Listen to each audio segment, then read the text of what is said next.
मैले स्टार्ट गर्नेवाला छु एउटा क्लोथिङ ब्रान्ड नेपालमा, त्यो पनि विदाउट एनी एक्सपिरियन्स। न त मलाई क्लोथिङ ब्रान्डको बारेमा केही आइडिया छ, न त एक्सपिरियन्स छ। तर पनि मैले आफ्नो कन्टेन्ट क्रिएसनको स्किलले गर्दा चाहिँ टिकटक र युट्युबको मद्दतले एउटा यस्तो क्लोथिङ ब्रान्ड बनाउनेवाला छु र त्यो चलाएर देखाउनेवाला छु। सो के म सफल हुन सक्छु त?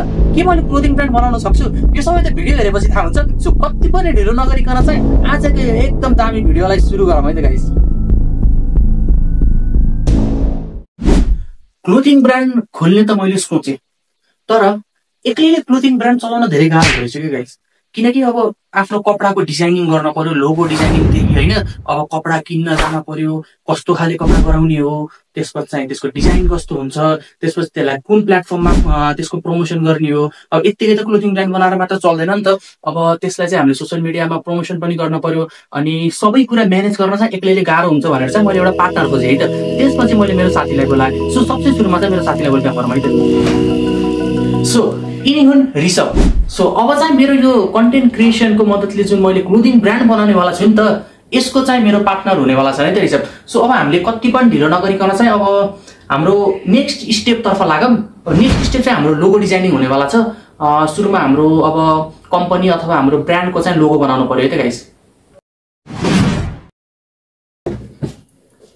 सो गाइस हामी चाहिँ अब हाम्रो फर्स्ट स्टेपमा आइसकेका छौँ है त। ल अब हाम्रो क्लोथिङ ब्रान्ड चाहिँ हामीले स्टार्ट गर्ने भनेर सोचिसक्यौँ र अब क्लोथिङ ब्रान्ड स्टार्ट गर्न हामीलाई सबसे पहिला चाहिँ हाम्रो लोगो चाहियो नि त। अब लोगोले नै डिसाइड गर्छ नि त हाम्रो ब्रान्ड कतिको माथि जान्छ भनेर। सो अब हाम्रो आफ्नो ब्रान्ड भ्यालु बनाउनु पर्यो कि गाइस। त्यसको लागि चाहिँ हामीलाई लोगो एकदम इम्पोर्टेन्ट छ।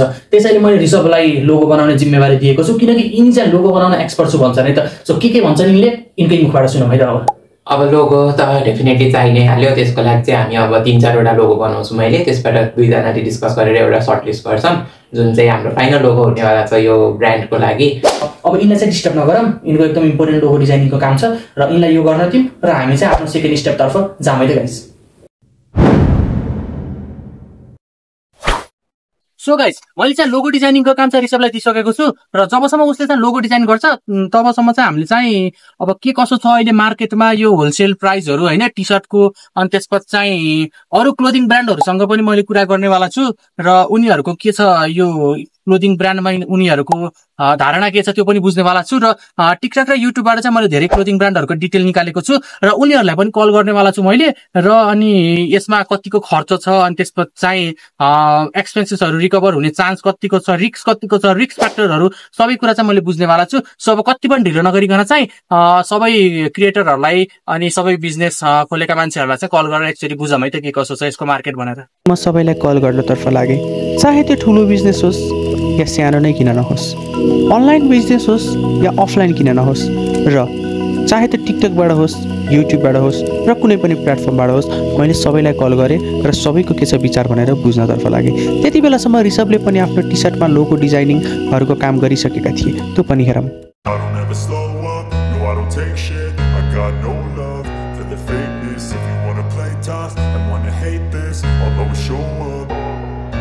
I don't ever slow up, no I don't take shit. I got no love for the fakeness. If you wanna play tough and wanna hate this, I'll always show up and make a ल guys मैले चाहिँ धेरै मान्छेहरूसँग कुराकानी गरेँ है त टिकटकमा अनि युट्युबमा चाहिँ हल्का क्लोथिङ ब्रान्डहरू चलाउने मेरो साथीहरू पनि थिए र उनीहरूको कुरा सुन्दा चाहिँ मलाई के लाग्यो भन्दाखेरि यो क्लोथिङ ब्रान्डको चाहिँ अहिले स्कोप चाहिँ राम्रो रहेछ है त। टु बी फ्र्याङ्क 1 महिना चाहिँ खासै राम्रो अर्डरै आएन रे होइन कसैको पनि के। म लगभग 3-4जनासँग कुरा गरेँ अनि सबैको त्यही थियो कुरा। सुरुको 1 महिना चाहिँ महिनामा एउटा अथवा 2टा त्यस्तरी अर्डर आइरहेको थियो अरे। तर जब टिकटकमा चाहिँ भ्युज आउन लाग्यो अरे होइन, त्यसपछि चाहिँ उनीहरूको वेबसाइटमा चाहिँ डेली भिजिटर्सहरू धेरै बढ्यो अरे होइन। अनि त्यसपछि चाहिँ वेबसाइटको मार्फतबाट अनि टिकटकको मार्फतबाट अनि युट्युबको हेल्पले चाहिँ उनीहरूको अर्डर चाहिँ बढ्दै गयो अरे। अनि 1 महिनापछि चाहिँ अहिले चाहिँ उनीहरूले चलाएको पनि धेरै टाइम भइसकेको थियो र एकदम राम्रो छ र मलाई पनि एकदम मोटिभेटेड फिल भयो त्यो सुनेर। सो अब कति पनि ढिलो नगरिकन चाहिँ तल तिनले लोगो बनायो होला नि अहिलेसम्म चाहिँ यत्रो बेर कुराकानी गर्दा तिनले पक्कै पनि लोगो बनाएको हुनुपर्छ र के कसो लोगो बनायो अब हामी गएर बुझौँ है त यसोलाई चाहिँ। सो गाइज मैले चाहिँ आफ्नो सेकेन्ड स्टेप क्लियर गरिसकेको छु र नेपाली ब्रान्डहरूसँग चाहिँ के कसो छ भनेर मैले सबै बुझिसकेँ है त। र बुझ्दा चाहिँ मलाई एकदम दामी लागेको छ र अब चाहिँ हाम्रो फाइनल स्टेप चाहिँ अब लोगो डिजाइनिङको यिनले सके भने होइन, अब लोगो बनाएर सकिसके भन्छन्। अब म चाहिँ अब एकदम एक्साइटेड छु लोगो हेर्नलाई। अब यिनले बनाएको लोगो पनि हेरौँ है त ल यसो। सो गाइज अब पालो आएको छ लोगोहरू हेर्ने है त। यिनले चाहिँ 3टा लोगो बनाएछन् होइन। अब 3टा लोगो चाहिँ अब हेरौँ अनि कुन ठिक लाग्छ त्यही राख्नेवाला छौँ है त। सो यिनले चाहिँ पहिलोमा चाहिँ यो लोगो बनाएका छन् होइन। हजुरले देख्न सक्नुहुन्छ होइन, नत्र यहाँ नदेखे मैले स्क्रिनमा पनि जोड्नेवाला छु। सो पहिलो लोगो चाहिँ यो छ, एसपिजी भनेर लेखेका छन् र हामी चाहिँ दुईटा नाममा कन्फ्युज भन्छौँ है त गाइज। एउटा एसपिजी भन्ने, एउटा चाहिँ यात्रा भन्ने है त। सो हामीले चाहिँ एसपिजी र यात्रा दुईटैको लोगो बनाएका छौँ र अब यो दुईटामा चाहिँ जुन राम्रो छ नि हामीले चाहिँ त्यो फाइनल गर्नेवाला छौँ है त। पहिलो लोगो यही भयो एसपिजी वाला र अब दोस्रो लोगो हेरौँ है त। सो दोस्रो लोगो चाहिँ हाम्रो यो है त, यात्रा भन्नेवाला लोगो हजुरले देख्न सक्नुहुन्छ। यो चाहिँ एकदम मलाई चाहिँ यो पर्सनली एकदम सबसे मन परेको लोगो अहिलेसम्मको होइन। अनि थर्ड लोगो चाहिँ हाम्रो यो छ होइन, यात्राकै लोगो छ हजुरले देख्न सक्नुहुन्छ। र अब मलाई चाहिँ दोस्रो लोगो मन पर्यो टु बी फ्र्याङ्क है। तिमीलाई कुन मन पर्यो? मलाई दोस्रो मन पर्यो। सो हामी दुईटैलाई दोस्रो मन पर्यो होइन। अब यो चाहिँ मैले हजुरहरूसँग नै ओपिनियन लिनेवाला छु। हजुरले नि कमेन्टमा भन्न सक्नुहुन्छ हजुरलाई कुन चाहिँ लोगो मन परेको थियो भनेर। र अहिलेको लागि चाहिँ हामीले यो सेकेन्डवाला लोगोलाई चाहिँ लिएर हामी आफ्नो थर्ड स्टेपतर्फ चाहिँ जानेवाला छौँ है त। सो अहिले चाहिँ हाम्रो यो यात्राको लोगो चाहिँ फाइनल गरौँ है त। सो यात्रा इज अहिले चाहिँ अफिसियली लक्ड है त हाम्रो यो ब्रान्डको लागि चाहिँ। र अब चाहिँ हामीले जे गर्नेवाला छौँ यात्रा नामले गर्नेवाला छौँ है त गाइस।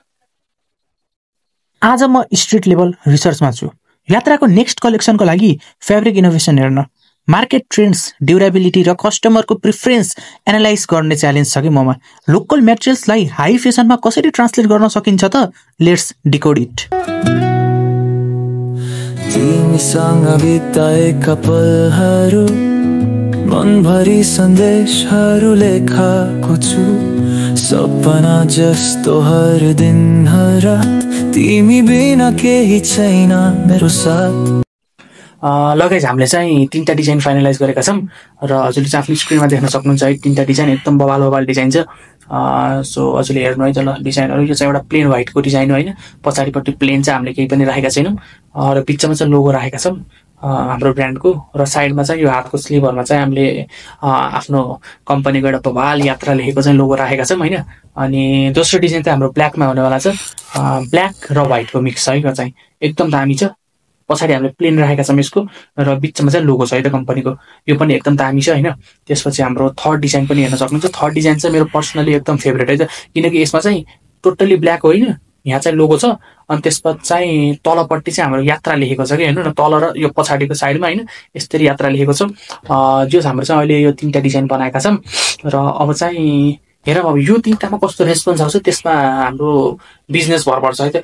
यदि यो भिडियोमा चाहिँ राम्रो रेस्पोन्स आयो र भिडियोको रिच पनि बढ्यो होइन, अनि त्यसपछि हामीलाई राम्रो कमेन्टहरू आयो अनि डिमान्ड आउला जस्तो लाग्यो भने चाहिँ हामीले अब साँच्ची नै हाम्रो यो जुन यो क्लोथिङ डिजाइन बनाएका छौँ यसलाई चाहिँ हामीले इम्प्लिमेन्ट गरेर साँच्चीमै कपडाहरू निकाल्ने छौँ। नत्र त फेरि हामीलाई लस भइहाल्छ नि त। अब हामीले अर्डर गर्ने अनि हामीले यो पुरै कपडा बनाएर रेडी गरिहाल्ने, तर पनि अब अर्डरहरू आएन होइन, सोचे जस्तो भएन भने चाहिँ हाम्रो यो पुरै खेरा जान्छ नि त। अनि यो टी सर्टहरू सबै बिकेन भने त हामीलाई झ्याउ हुन्छ।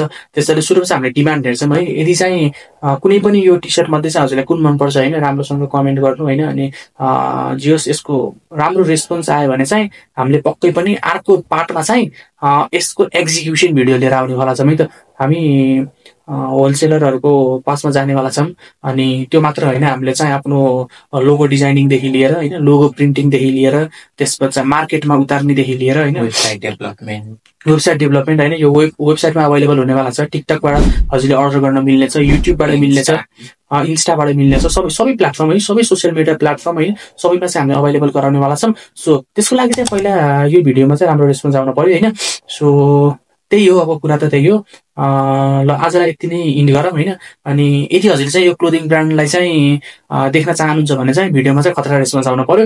र मोरओभर चाहिँ हजुरलाई कुन टी सर्ट मन पर्यो र हामीले के चेन्ज गर्न सक्छौँ भनेर पनि कमेन्टमा भनिदिनु है त। सो आजलाई यतिमै इन्ड गरौँ है त। So thanks for watching.